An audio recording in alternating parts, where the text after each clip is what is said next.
ยังพระติรัตนแก้วเจ้าตั้งสามประการอันมีพระพุทธพระธรรมพระสงฆ์อันเป็นสรณะที่เปิ่งที่เคารพนับถืออันสูงสุดในชีวิต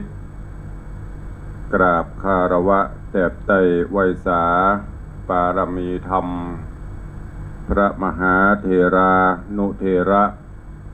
เจ้าคณะพระสังฆาธิการภิกขุสงฆ์สามเณรจุตนจุองค์ด้วยความเคารพเจริญสุขเจริญปรญาติโยมศรัทธาสาธุชนพุทธบริษัทกินจองห้องวัดจุหนุ่มเท่าใจยิงก็ขอน้อมต้อนรับทุกท่านเข้าสู่รายการมรดกธรรมกำเมืองและสารธรรมกำเมืองต่างสถานีวิทยุกระจายเสียงพระพุทธศาสนาแห่งชาติและสังคมคลื่นเพื่อการศึกษาพระพุทธศาสนาและวัฒนธรรมคลื่นพระพุทธศาสนาและจริยธรรมตรจนคลื่นวิทยุสีขาวเพื่อเจ้าประชาออกอากาศต่างสถานีวิทยุในเครือข่ายพระพุทธศาสนาในเมตตาของท่านผู้อำนวยการทุกเครือข่ายทุกสถานีพร้อมกันนี้ก็ขอยกมือ10 นิ้วกราบถวายการต้อนรับและเจริญพรต้อนรับครูบาอาจารย์ท่านเจ้าพระเจ้าประสงค์องค์เนนตลอดจนพ่อออกแม่ออกศรัทธานาบุญพุทธศาสนิกชนทุกรูปทุกท่านที่ได้เข้ามาติดตามรับชมรับฟังทั้งภาพและเสียงการไลฟ์สดต่าง Facebook ไลฟ์ของวัดวังสิงห์คำ Facebook ไลฟ์ของทีวีวัดฝ่ายหิน Facebook ไลฟ์ของธรรมะคลายเครียด Facebook ไลฟ์ของธรรมะภาคเหนือ Facebook ไลฟ์ของท่านอาจารย์พระครูสมุวิสุวัฒน์วรกิโจตลอดจนหน้าจอ Facebook ไลฟ์ของญาติธรรม FC ทุกท่านที่ได้เมตตากดแชร์เสียงธรรมแชร์เสียงบุญนี้ไปยังกลุ่มเพื่อนๆของท่าน รายการนี้ดำเนินโดยกล่าวกับผมอาตมาภาพพระครูวิสิทธิ์ศรีลาภรณ์เจ้าคณะตำบลป่าแดดเจ้าอาวาสวัดวังสิงห์คำตำบลป่าแดดอำเภอเมืองเชียงใหม่จังหวัดเชียงใหม่เป็นผู้ดำเนินรายการนำเสียงธรรมะและสารธรรมต่างๆตลอดจนข่าวสารงานพระพุทธศาสนามามาจามาแจ้งและเทศนาฮือกับทุกท่านได้สดับรับฟังกันตั้งแต่เวลานี้เป็นต้นไปกราบขอบพระคุณและอนุโมทนาบุญขอบคุณท่านผู้อำนวยการทุกๆสถานีตลอดจนขอบพระคุณญาติธรรมทุกท่านที่ได้ติดตามให้กำลังใจในการรับฟังรับชมโดยดีเสมอมาประกันวันนี้อากาศก็ยังเหมือนเดิมบางวันก็หนักกว่าเดิมอย่าง2 วันที่ผ่านมาวันก่อนก็ดีแต่ว่าก็ดีอากาศจะร้อน40 กว่าองศาลักษณะอากาศจะนี้ก็ขอให้ครูบาอาจารย์ญาติโยมได้ดูแลสุขภาพจะไปอยู่กลางโล่งกลางแจ้งตีแดดร้อนเกินไปอย่างวันก่อนก็ต้องขอถวายความอาลัยแสดงความเสียใจกับพี่น้องญาติโยมศรัทธาวัดหนองกายตำบลสันปะยางอำเภอแม่แตงจังหวัดเชียงใหม่อาจารย์พระครูท่านเจ้าอาวาสพระครูประกาศได้มรณภาพลง ในขณะที่กำลังไปปฏิบัติหน้าที่ สงเคราะห์ญาติโยมในงานชาปนกิจศพอันนี้ตามข่าวที่เพิ่นแจ้งเนอะขณะที่กำลังรอที่จะ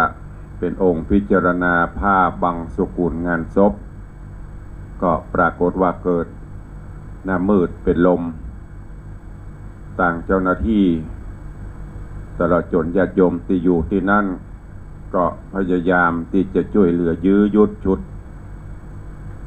แล้วก็ นำตัวส่งโรงพยาบาล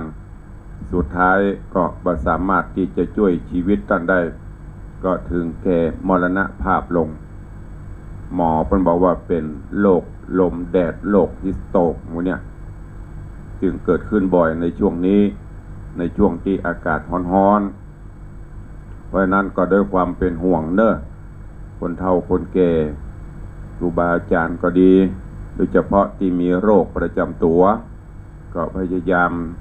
ลบจากลมแดดอยู่ในที่เย็นก็จะว่าจะได้เนาะเปิดพัดลมก็อุ่นจุยลุย วีหรือพัดก็อุ่นจุยลุยนั่งที่ไหนก็เหือไหลโซโซก็ช่วยเหลือกันไปดูแลตัวเก่ากันไปก็ดีไม่จำเป็นก็จะไปอยู่ตากแดดตากอย่างเนอะเมื่อก่อนเท่านั้นพ่อแม่อยู่กลางตรงกลางนาเย็นสบายลมชุยเดี๋ยวนี้ลมก็บ่ค่อยมีเสียได้มีกับปอโต้ปัดจะบึ่งหลังโคงหลังคาปิวมดต้นไม้ต้นตอกลมละเนระนาดเสียได้เงียบก็เงียบปิ้งอันนี้ก็ถ้าเป็นสัจธรรมก็คือมันบ่มีความพอดีเนาะมัชฌิมาปฏิปทาสายกลางบ่ค่อยมีเสียได้มากับมานักเสียได้หายก็หายหมดก็กล่าวกับผมอาตมาภาพก็ขอแสดงความเสียใจเนอะกับท่านกับศรัทธาญาติโยมลูกศิษย์ลูกหาของท่านอาจารย์พระครูวัดหนองกายก็รู้จักมักคุ้นเพิ่นดีเคารพนับถือกันอยู่เมื่อก่อนเพิ่นก็ลิงก์สัญญาณตุลุงตลอดไปออกสถานีวัดหนองกายถามว่าวัดหนองกายอยู่ที่ไหนกับพุ่นน่ะใกล้ๆติ่นดอยที่เขาจะขึ้นพระบาทสีหอยพุ่นน่ะอยู่ในเขตท้องที่ของอำเภอแม่แตงแต่กำหนดการต่างๆก็บ่ได้ฮู้ว่าเพิ่นจะลดคงจะลดวันนี้ก็ว่าลดแล้วผมว่าเนอะลดน้ำศพอันนี้ก็เป็นข่าวเศร้าในช่วงหน้าร้อนนำมาแจ้งฮือกับญาติโยมทั้งหลายศิษยานุศิษย์ของท่านอาจารย์พระครูวัดหนองกายตัวเองติดตามด้วย งานช่วงนี้ก็รู้สึกครูบาอาจารย์พระเถระก็ได้ถึงแก่มรณภาพจะไปฟังสะดุ้งเนอะอย่างเข้ารายการพบก็แจ้งข่าวสารตุเจ้าตายนะก็เดี๋ยวมันจะลืมไปก็นำมาแจ้งฮือกับญาติโยมศรัทธา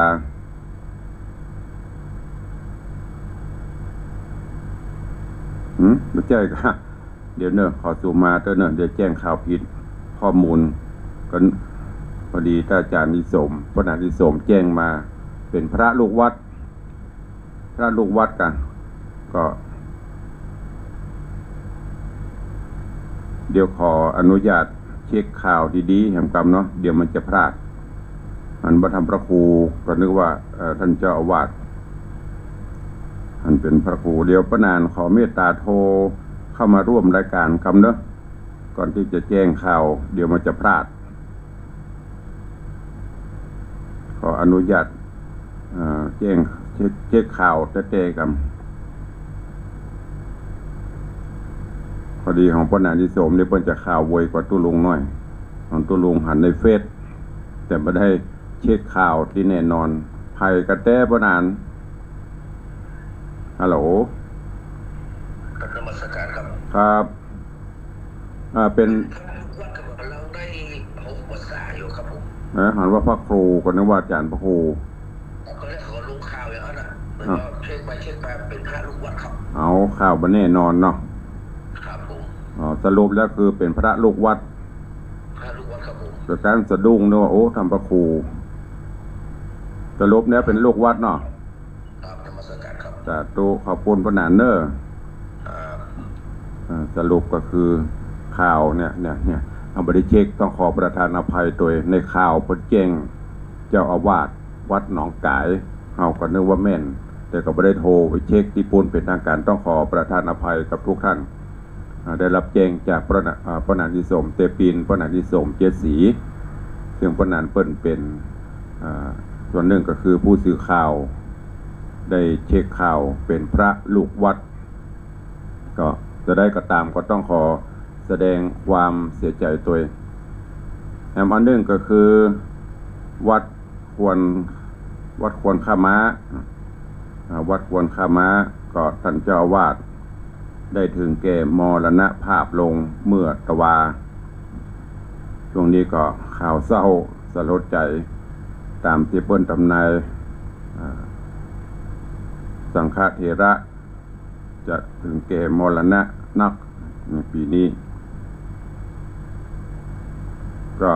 แจ้งข่าวเมื่อตัวก็คือท่านพระครูวิรุณธรรมวัฒน์อายุ76 ปี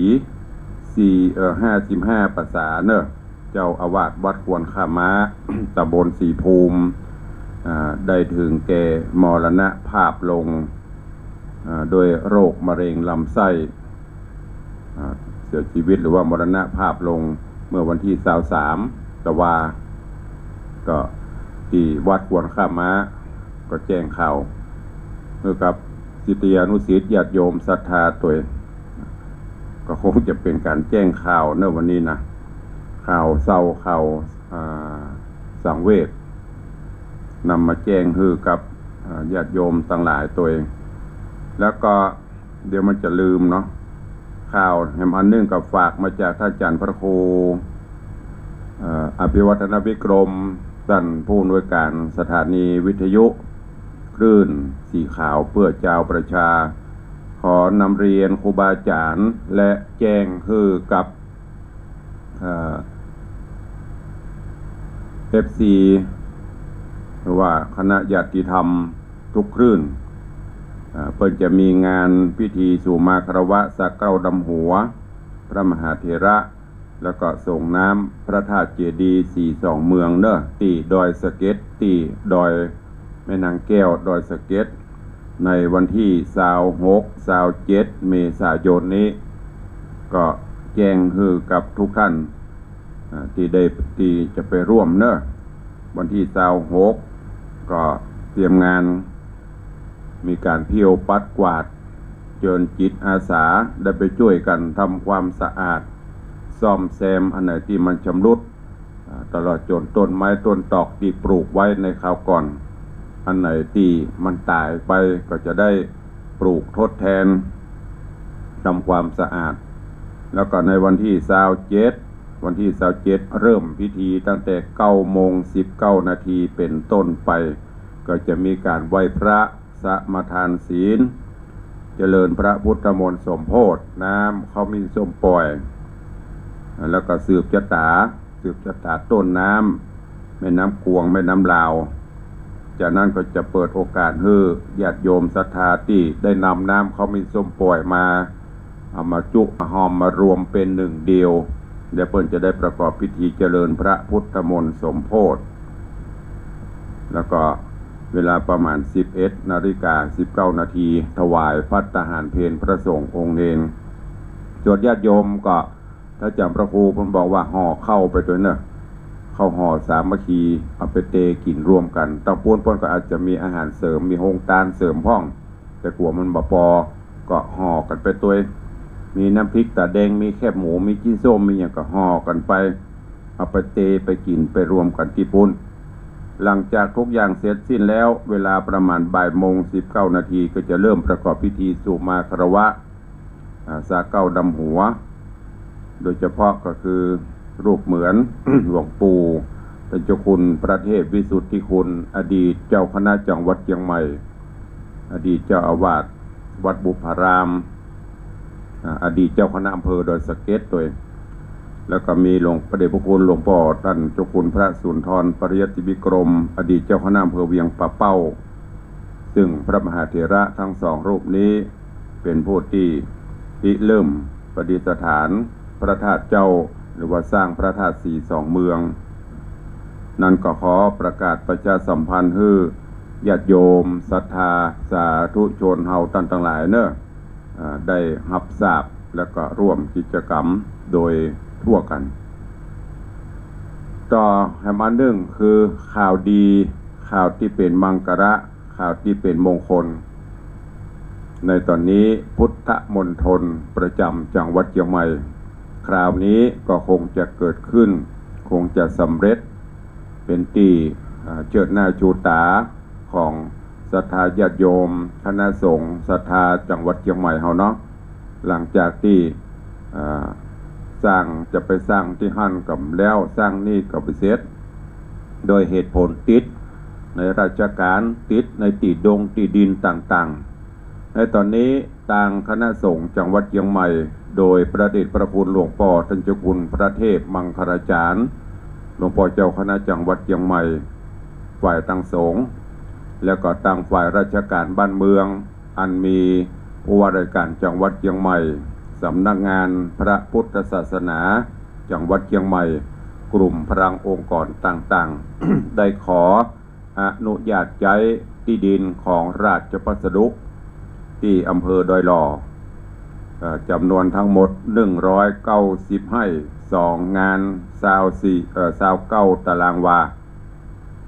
กว้างขวางโอโถงเหมาะสมพึงควรด้วยประการทั้งปวงก็บักใกล้บักไก่อยู่ดอยหล่อนะอยู่ดอยหล่อไปต่างวัดตรงปุยจำนวน190ให้2งาน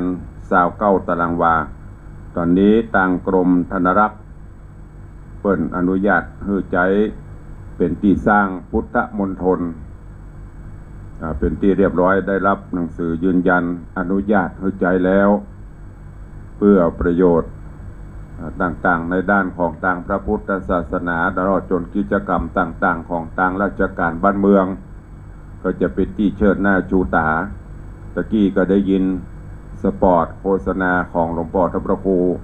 มรธรรมทัศน์วัดปันอ้น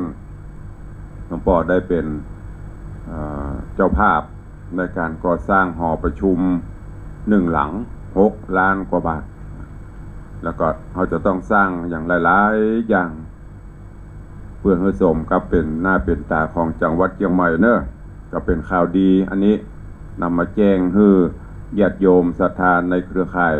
ญาติโยมศรัทธาพุทธศาสนิกชนจังหวัดเชียงใหม่เฮาว่าบัดนี้พุทธมณฑลที่ได้ล้มลุกคลุกคลานมาเด้อเนาะตอนนี้ก็คงจะได้สร้างเป็นหน้าเป็นที่เชิดหน้าชูตาซึ่งก็ได้เปิด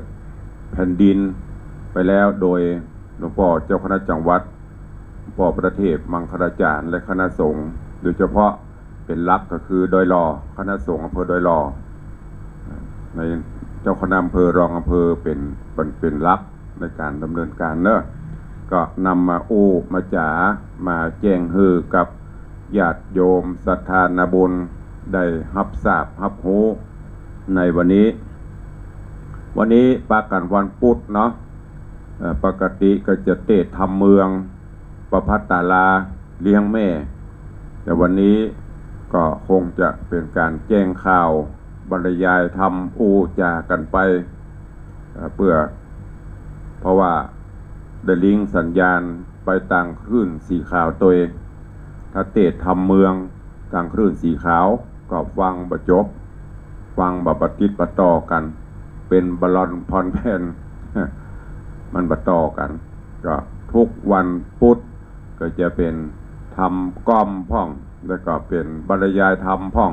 แจ้งข่าวพ่องเนอะคือกับญาติโยมศรัทธาแถมมานึ่งก็ต่างท่านอาจารย์พระครูสมุวิสุวัตรวรกิโจท่านผู้อำนวยการสถานีวิทยุวัดฝ่ายหินท่านเจ้าอาวาสวัดฝ่ายหินฝากประชาสัมพันธ์กราบขอบพระคุณอนุโมทนาบุญกับครูบาอาจารย์พระมหาเถรานุเถระเจ้าคณะพระสังฆาธิการที่ได้โปรดเมตตาจะไปเจริญพระพุทธมนต์สมโภชพระพุทธรูปองค์เก่าองค์ใหม่องค์ใหญ่องค์น้อยตลอดจน พิธีพุทธาภิเษกเถราภิเษกรูปเหมือนวัตถุมงคลของท่านพระเดชพระคุณพระอภัยสารทะอุบาโสภาอดีตสังฆราชาหรือว่าอดีตเจ้าคณะจังหวัดเชียงใหม่รูปแรกอดีตเจ้าอาวาสวัดฝ่ายหินรูปแรกเปิ่นจัดทำเป็นวัตถุมงคลเป็นรูปเหมือนเป็นเหรียญเป็นพระผงคือญาติโยมศรัทธาได้ปูชมปูจาไว้สักการะปูจาเพื่อความเป็นสิริมงคลในตอนนี้ก็มีอยู่เนอะเปิดให้ญาติโยมได้ปูจาเป็นวัตถุมงคลประจำครอบครัวประจำตนประจำตัวแล้วท่านผู้ใดสนใจก็ขึ้นไปปูจาได้ที่วัดฝ่ายหินท่านอาจารย์พระครูสมุวิศวะ ฝากขอบพระคุณครูบาอาจารย์ทุกวัดทุกวาทุกรูปที่ได้โปรดเมตตาไปเจริญพระพุทธมนต์ตลอดจนร่วมงานส่งน้ำพระธาตุส่งน้ำอธิกูกระดูกหลวงปู่พระอภัยสารทะตัวเอง ตลอดจนพอออกไม่ออกศรัทธาทุกท่านเนอะทางคลื่นสีขาวก็ดีคลื่นวัดไฟหินคลื่นวัดพระธาตุดอยสุเทพก็ดีไปห่วมกันอย่างหลวงหลายมากล้นท่านพระครูกับฝากขอบพระคุณอนุโมทนาบุญกับทุกรูปทุกท่านผ่านทางรายการนี้โดยการต้อนรับขับสู่อาจจะขัดตกบกพร่องโดยประการหนึ่งประการใดท่านพระครูสมุวิศวะในฐานะเจ้าอาวาสก็ขอน้อมรับเนอะความผิดพลาดต่างๆขอสู่มาอภัยกับทุกท่านตัวเอง ญาติโยมทั้งหลายช่วงนี้ก็เป็นช่วงของเทศกาลหรือว่าเป็นช่วงหน้าของการพิธีส่งน้ำพระธาตุเจ้าเจดีย์ส่งน้ำอธิวัดวาอารามต่างๆต่างบรรพชนเฮาเพิ่นก็เข้าใจจัดนะในช่วงหน้าฮ้อนตั้งแต่ปีใหม่แล้วนี่ก็จะมีพิธีส่งน้ำพระธาตุส่งน้ำต่างๆก็เชิญชวนเนอะไกลที่ไหนก็ไปที่หั่นที่เปิ้นมีบ่มีสตางค์ตุลุงจำเป็นตะใดสตางค์ขอไปด้วยใจด้วยจิตของเฮาถ้ามีกุศลเจตนาจะร่วมบุญก็ร่วมไปตามเจตนาเปิ้นบ่ได้บังคับบุญคือความสุขใจบุญบ่ได้มีการบังคับสุโขบุญยัสสะอุจโยการสั่งสมซึ่งบุญนำความสุขมาให้สร้างบุญสร้างกุศลก็เป็นผลพลอยได้เฮาสร้างไปแล้วไซเฮามีความสุขสุขในที่นี้ก็คือสุขใจนั่นแหละคือบุญเกิดขึ้นตรงกันข้ามจะกึดลำต่ำสร้างอันใดถ้าใจเฮามันบ่ไปใจเฮามาอยากจะทำก็บ่ต้องทำ ทุกวัดเปิ้นบ่ได้บังคับบ่ว่าวัดเล็กวัดใหญ่วัดน้อยก็ประชาสัมพันธ์เจิญไปการสร้างบุญใจว่าจะสร้างแต่สตางค์ต้องมีจิตมีใจการประพฤติวัดปฏิบัติธรรมต่างๆเหล่านี้เป็นยอดของการสร้างบารมีธรรมเราสร้างไปที่สำคัญอย่างตุลุงบอกที่ครูบาอาจารย์เล่าต้องทำด้วยใจพญาจิตรราชเนี่ยสำคัญจะไปสร้างตัวเปิ้นคำว่าสร้างตัวเปิ้นก็คือขันเปิ้นทำก็ทำตัวแต่ใจเฮามันไปทำซักแต่ว่าทำคือมันโป้นไปบ่คือเปิ้นได้ว่าอันนี้มันต้องทำบุญมันเกิดขึ้นบัดเต็มร้อยตรงกันข้ามได้ยินข่าวสารเปิ้นแจ้งเปิ้นบอกอย่างมาเชิญไปร่วมกิจกรรมประพฤติวัดปฏิบัติธรรมกากินตานหั่นนี่กา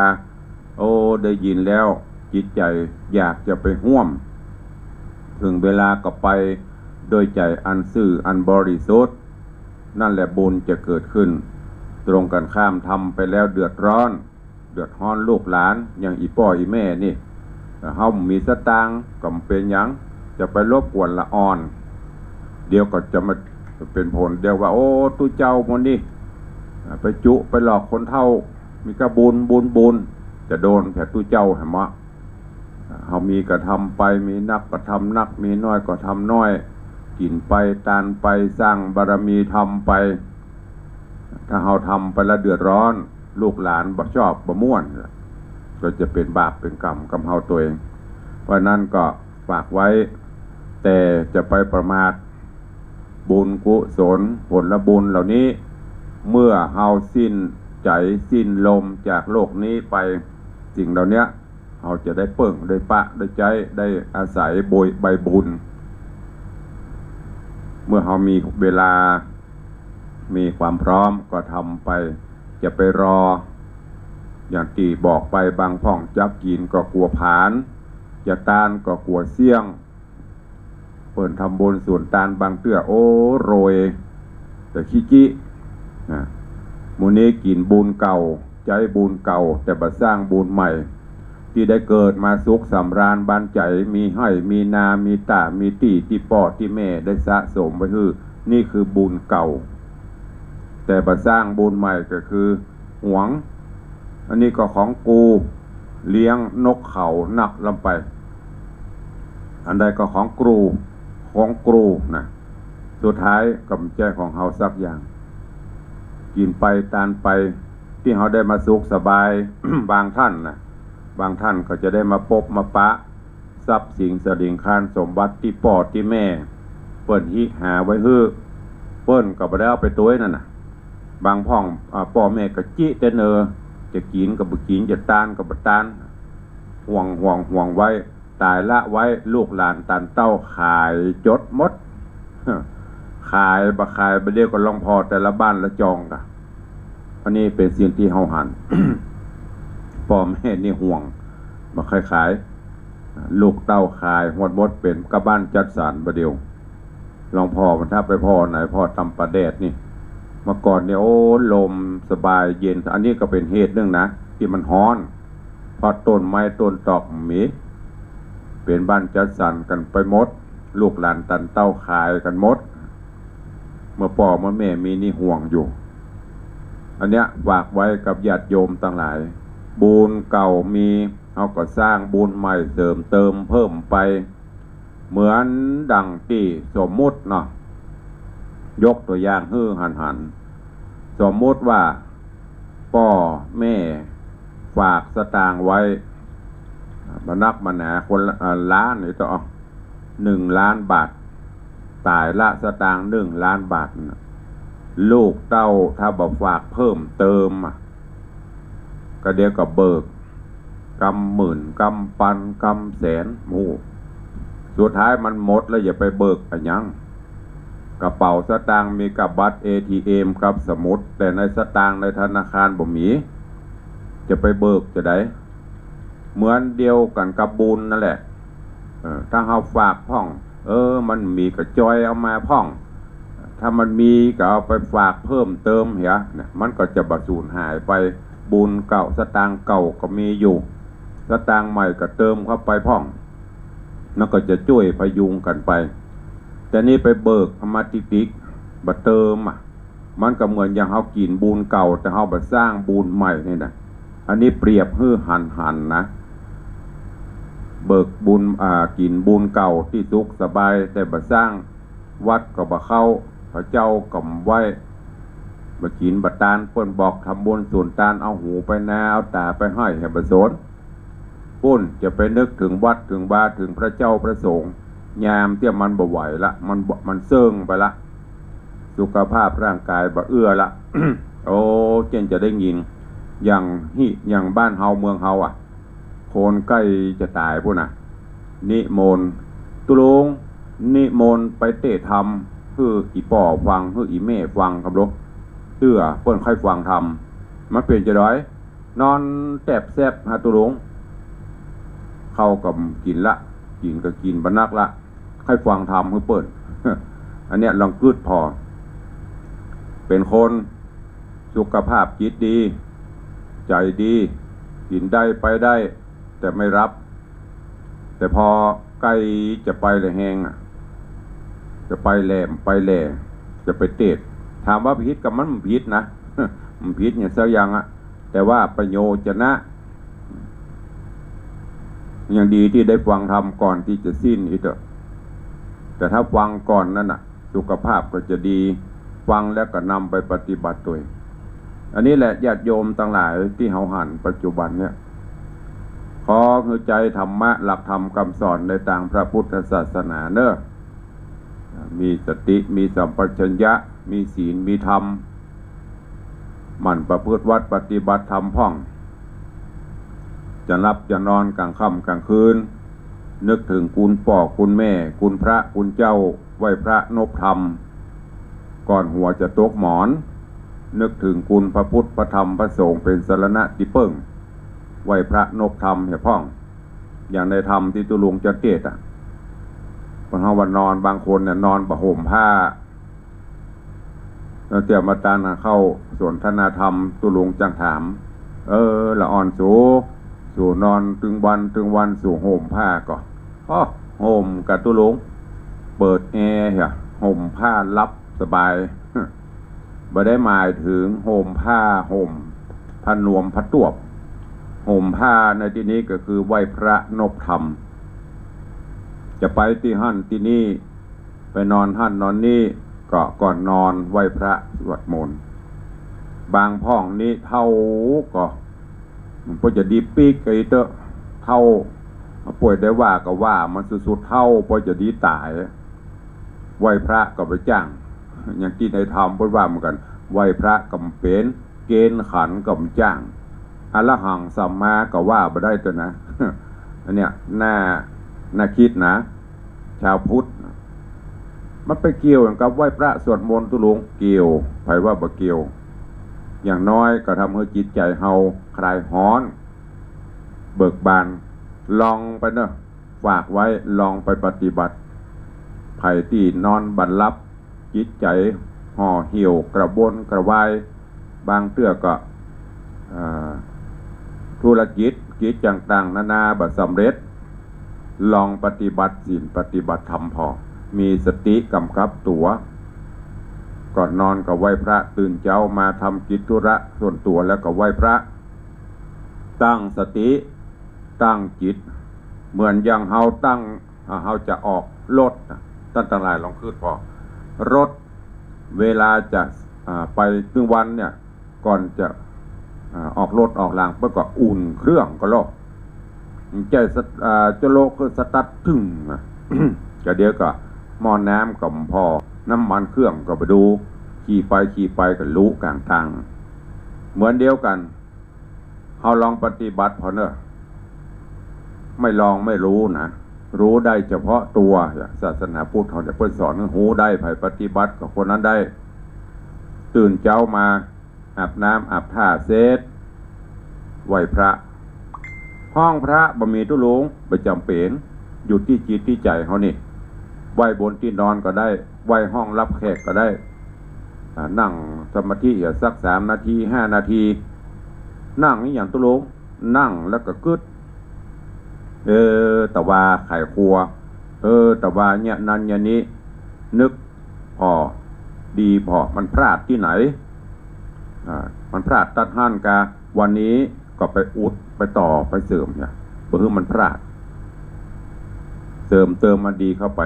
รับประกันได้1,000,000%สำเร็จแน่นอนก่อนนอนก็เหมือนกันนอนไหว้พระสวดมนต์นึกถึงว่าโอ้ตั้งแต่ตื่นแต่เช้ามาถึงประเดี๋ยวจะเข้านอนละ ขอสู่มานะธุรกิจทำนั่นทำนี่มันเป็นได้มันผิดมันพลาดตัดดินไหนวันพวกเขาจะได้สืบอันนี้คือการเตือนตัวมีสตินั่นเองก็ฝากไว้กับญาติโยมต่างหลายลองนำไปคิดพิจารณาเนอะศาสนาหรือว่าพระพุทธศาสนานั่นไม่ได้บังคับกฎเกณฑ์แต่เขาต้องเอาใจเขาเข้าไปตัวเองอย่าไปทำตามสำเนาทะเบียนบ้านเนี่ยอย่างจะไปเนี่ยเป็นประเพณีบ่ได้ต้องให้มันถึงแกะถึงแกนถึงก้อนถึงก้นมันทำบุญส่วนทานกับทุกอย่างทำเพราะนั้นวันนี้ก็ฝากไว้กับทุกท่าน ที่ตุลุงบอกเนอะวันนี้เป็นวันพุธแจ้งตื่นข่าวแล้วก็นำธรรมะเล็กๆน้อยๆเป็นข้อคิดฝากฝังเพื่อกับท่านทั้งหลายลองนำไปคิดพิจารณาเอาอันไหนที่ดีแกะก้อนไกด์เอาที่มันใจได้ก็เอาไปใช้ลองปฏิบัติแล้วก็วิเคราะห์ด้วยตัวเองว่าที่ครูบาอาจารย์เปิ่นนำธรรมะมาฝากมาฝังเป็นข้อคิดทุกรูปทุกตนทุกองค์ทุกรายการ ฟังแล้วเราก็ลองเอาไปพิจารณาเอาถ้ามันดีเราก็ปฏิบัติไปวันนี้ก็เลยฝากข้อคิดข่าวสารอันนี้ให้กับญาติโยมต่างหลายเด้อที่ได้ติดตามรับฟังรับชมกันมาก็หวังว่าสาระทำเล็กๆน้อยๆข้อคิดบ่ถ้าเอานักไปเดี๋ยวก็ลืมก็เดี๋ยวครูบาอาจารย์รายการอื่นมาก็จะเป็นธรรมะฟังกันนักก็เดี๋ยวก็จะลืมไปเอามอกมาให้บดีมอกเสียดายของตุลงนี่จะมีสคริปต์ ว่าไปเอาที่มันผ่านประสบการณ์มาเล่าคือญาติโยมต่างหลายได้รับฟังเด้อก็ก่อนที่ ขอสุมาเนี่ยอันมีผลพวงนะกำฮ้อนกับอย่างเสียงแหบเสียงกระแอมกระไอก่อนที่จะได้ไปตักตายพี่น้องต่างหน้าจอตลอดจนต่างบ้านทางจองก็ตุลุงก็ขออนุโมทนาขอบคุณกับทุกท่านเนอะที่ได้เมตตากับทางวัดวังสิงห์คำโดยการร่วมกันบริจาคจตุปัจจัย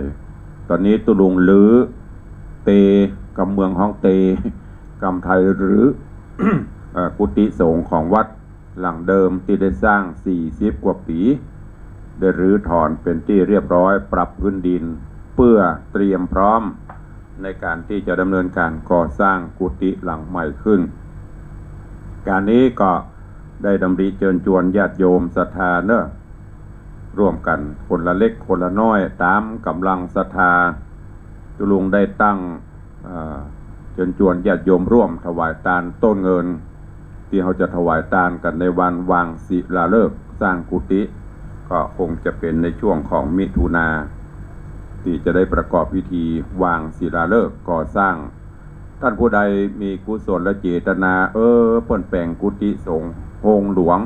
เป็นที่พักที่อยู่พระเจ้าประสงค์ใครมีเจตนาร่วมบุญก็เจริญพรต้นละ999 บาทเนอะหรือตามเจตนาศรัทธามีสตางค์บัดนักตุลุงก็ตามจิตเจตนา100ก็ได้ปูนแกนละถึงจะหับเป็นเล็กเป็นอย่างก็สามารถบริจาคได้ตลอดเนอะขอบพระคุณทุกท่านตอนนี้ก็มีประมาณ30 กว่าต้นก็ทยอยรับบริจาคไปเรื่อยๆยังบ่ปิดบุญเนอะไปเรื่อยๆปุ่นจนกว่าโฮงจะแล้วก็ต้องขออนุโมทนาขอบคุณกับทางมหาวิทยาลัยฝ่ายเทินในเมตตาของอาจารย์แม่มรกตสุวรรณชินผู้รับใบอนุญาตท่านดร.กิตติพัฒน์สุวรรณชินอธิการบดีท่านดร.ชัดทิพย์สุวรรณชินรองอธิการบดีร่วมกับคณะญาติตระกูลสุวรรณชินคณาจารย์ครูบาอาจารย์นิสิตนักศึกษามหาวิทยาลัยฝ่ายเทินที่ได้มีกุศลและเจตนาจับจองในการทำบุญถวายทานจุลและกฐินประจำปีพุทธศักราช 2567 ที่วัดวังสิงห์คำก็ในช่วงออกพรรษาแล้วตามกำหนดการ1 เดือนจะเป็นวันใดนั้นตุลุงจะนำมาแจ้งแห่งกรรมอันนี้เปิ้นจะตอดจุลถวายทานจุลและกฐินเนื่องในโอกาสที่อาจารย์แม่ดร.มรกตสุวรรณชินอายุครบ7 รอบ84 ปีครบรอบ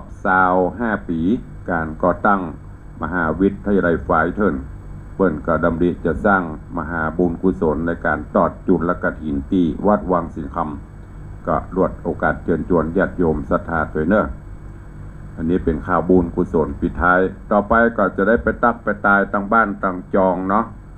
ต่างบ้านต่างจองที่ได้เข้ามาเป็นกำลังใจวันนี้มากันมากหน้าหลายตาเนอะ เจริญพร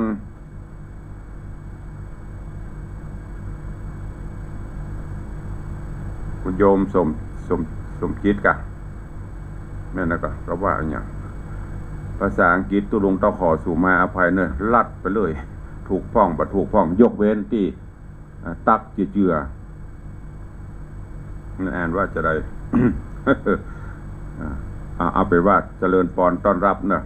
แล้วก็เจริญพรต้อนรับโยมปี้ชิดชบากราบไหว้สาเจ้าเจริญพรโยม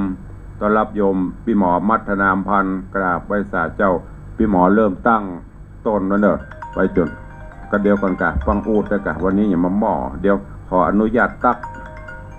คนโทรมันแล้วจะเสียกำลังใจเนาะกำลังตักตั้งบ้าตั้งหน้าเฟซอยู่เจริญปอนเจริญปอน ไม่ใช่เจ้าแต่รู้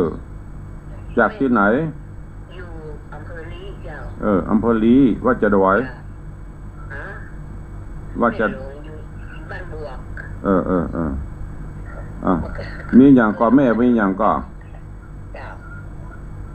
สาธุเนอะเจ้าจากอำเภอลี วันนี้ลีแสงคิวปะเนอะลีมาอันดับหนึ่งนะเดี๋ยวกันเนอะแม่เนอะญาติโยมขออนุญาตแป๊บเดียวมันจะขาดตอนเจริญปอนแม่เลี้ยงทัดพิชาพ่อเลี้ยงธนวัฒน์สุสิงห์คำเนอะเจริญปอนพินันจรันปิยจันทร์สลมดอยซิวเจริญปอนโยมแม่จันดีวิสุทธินันเจดีแม่ครัวเนอะเจริญปอนคุณโยมแม่สุปราณีรูมาม่วงเขียวม่วงม้าน้องวัวแดง ได้หลายบ้านเนอะเจริญปอนโยมน้องอังคณาชัยมงคลน้องเจี๊ยบจากประเทศสวีเดนทางปนมามีฮ้อนสวีเดนนี่มีแต่หนาวเจริญปอนโยมตู่สุรัตน์เสาคำเจริญปอนโยมปี้อัญชรีคำกิตติฉีดยาครบแล้วเนาะบ่เป็นวอแล้วเนาะ มาครบฉีดยากันมาวอครบละไปหรอเจริญปอนยายเพลินเพื่อนเกษตรกราบไหว้สาเจ้าสาธุเจริญปอนโยมสมศรีพรหมเมืองกราบสาธุเจ้าเจริญปอนโยมจันทรายแปลงหลวงกราบสาธุเจ้าเจริญปอนเนอะกราบนมัสการท่านรองเจ้าคณะอำเภอเมียงละปูน อาจารย์พระครูสิริวชิโรภาสพ่อเลี้ยงละปูนสันปะฝ้ายสาธุอนุโมทนาบุญกับท่านเจ้าพระครูด้วยเด้อเจริญปอนโยมสมศรีพรหมเมืองกราบสาธุเจ้าเจริญปอนโยมแม่ดาวันคำวังเจริญปอนโยมประภักเนอเจริญปอนโยมมาลีนามสกุลยมุ อ่านภาษาอังกฤษอ่านยากนะแต่อันนี้มันรัดได้อยู่ M A L E อ่านว่ามาลี นอกนั้นอ่านบ่ได้ละเจริญปอนจันทรีพรณวงศาอยู่ไหนนี่แต่ว่าหันพอมีรีสอร์ทพุ่นนะสอดไปแอวเด้อแอวเพื่อตุลุงตัวนี่แหละความสุขเนอะเมื่อมีเวลากับไปแก่ตัวมามีเงินเป็น100 ล้านกับไปได้น้อยจังเนาะแต่จะไปแอวนักทำบุญตัวเก็บสตางค์ไว้เนอะตุลุงแป่งโฮงแล้วนะอย่างน้อยก็เอาเงินเดือนมาห้อมไปสัก4 เดือน แล้วเจ้าจะเอาอย่างมาจ่ายตุลุงนะขอบคุณนักๆเนอะจันทรีพรณวงศานี่เป็นญาติธรรมญาติโยมที่กำลังเข้ามามูนั้นหายไปไหนหมดแล้ว เดี๋ยวก่อนไปตั้งพอตอนนี้เป็นอาทิสมเตปินเป็นอาทิสม74เข้ามาตะกี้ละอันนี้เป็นตังเฟซบุ๊กขาดตกบกพร่องประการใดสูมาอภัยตัวตั้งบ้านเข้ามาละฮัลโหลออกอากาศอยู่เนอะว่าจะดอยออกแล้วว่าอย่างมีอย่างครับผมตุเจ้าน้อยตะเกวียนอันตู้หลวงใหม่วัดตะเกวียนถ้าจะนิมนต์อย่าโมโห ทางบ้านเข้ามาได้ตอนนี้เปิดแล้ว0817836540เจริญปอน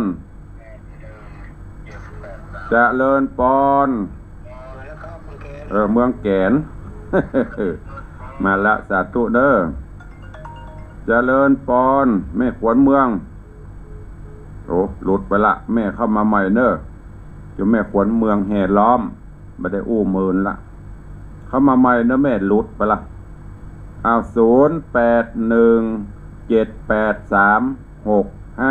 0817836540 ใ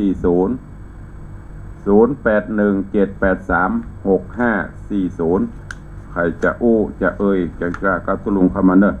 ขอบคุณโยมแม่เรือนโมนปิยะจันทร์ดอยซิวร่วมโมทนาบุญถวายทานต้นเงินสมทบสร้างกุฏิส่งโฮงหลวงของวัดวังสิงคำ1 ต้น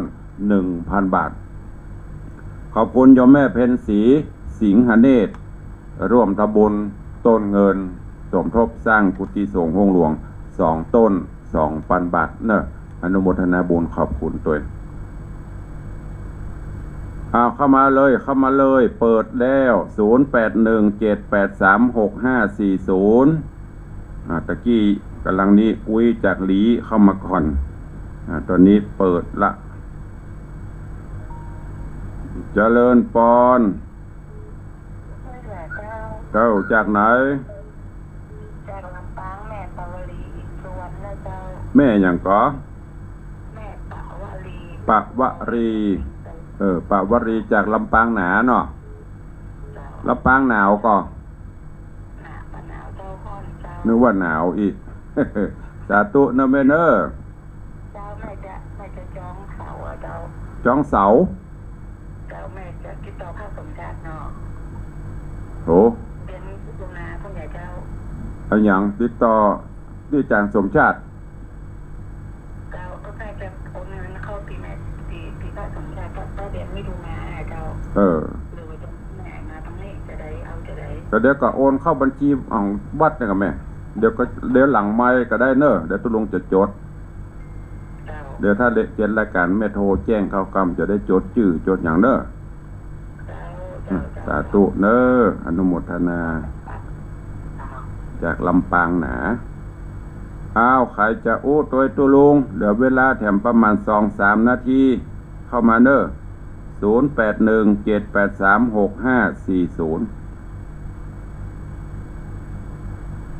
เชิญร่วมงานทำบุญอายุวัฒนมงคลครบรอบ60 ปีหลวงพ่อธรรมพระครูพิพัฒน์ศิลสังวรเนอะรองเจ้าคณะอำเภอสันทรายเจ้าวัดสันทรายมูล27-28ที่เนอะเชิญร่วมงานทำบุญที่วัดสันทรายมูลอำเภอสันทรายเนอะเจริญปอนไว้ฉาเจ้าจากไหน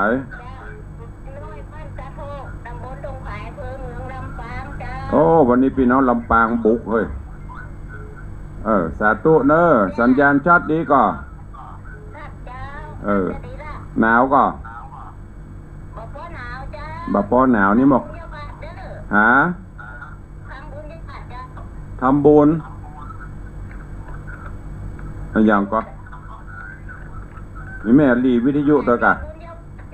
สถานีบุญญาวาสลำปางหนาเนาะสาธุอนุโมทนาบุญเนอสาธุ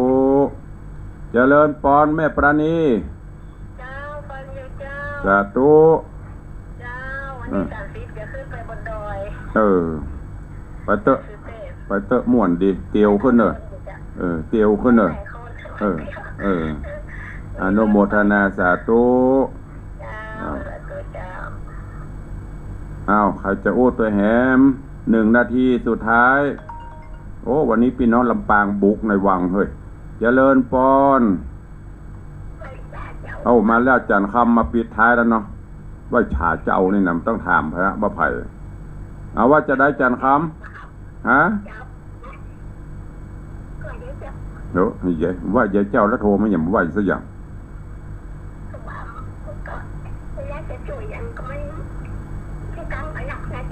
ตามมันนักกับห้องคน10,000-20,000ก็เอากะ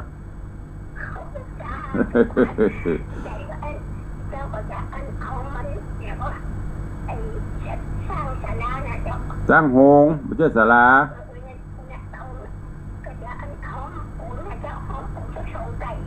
ได้2 ไต่นี่กำเมียงเนาะถ้า2 ถุงนี่กำไทยเนาะสาธุเนอะไม่ได้ก็ได้โอ้ยมันเป็นยังได้ได้อยากไว้ก็ส่งชื่อมือตุลุงเนอะสาธุบุญรักษาเนอะสาธุขอบคุณแม่อวยมอนจันคำแสงบุญแม่อวยมอนอนงบุญยวง โทรศัพท์เข้ามาอุ้ยขอหอมปูน2 ไต้ ไต้นี่เราออนบุกจักนะอุ้ยมอนเนอร์แต่ตู้ลงหูอยู่แต่ก่อนพอเป็นไต้ก็คือถุงนั่นแหละหอมปูน2 ถุงก็200ขอบคุณอนุโมทนาตาได้ก็ได้เนอะเอาแล้วเนาะวันนี้เวลาหมดเวลานำรายการพอเลี้ยงบุญมากำลังเข้ามาชมพอเลี้ยงบุญมาปุ้นสตูลบ่เด้อซอสตางค์มาช่วยหลวงพ่อสร้างกุฏินะลูกนะหลวงพ่อกำลังจะสร้างกุฏิสงฆ์หลังเดิมหรือไปเรียบร้อยหมดแล้วเหลือแต่แผ่นดินโล่งนะกำลังเข้ามาชมอยู่ฝากบุญไปทางสตูลสงขลาโดยเด้อบอกเพื่อนๆรวบรวมปัจจัยมาช่วยหลวงพ่อสร้างกุฏิเนอะวันนี้เวลาหมดเวลาแล้วนำรายการจากครูบาอาจารย์ท่านเจ้าญาติโยมศรัทธาไปก่อนเนาะขอบพระคุณท่านผู้อำนวยการทุกสถานีขอบคุณญาติโยมทุกท่านที่ติดตามรับชมรับฟังทาง Facebook ไลฟ์ก็ดีโทรเข้ามาร่วมรายการทางวิทยุก็ดีก็กราบขอบพระคุณทุกท่านขอความสุขสวัสดีจุงบังเกิดมีกับทุกท่านเนอะปะกันใหม่ในวันต่อไปอยู่ดีมีสุขมากับจุตนจุองจุอุจุคนเนอะยัตตาโรธรรมาวัตันติอายุวันโนสุขังภะลัง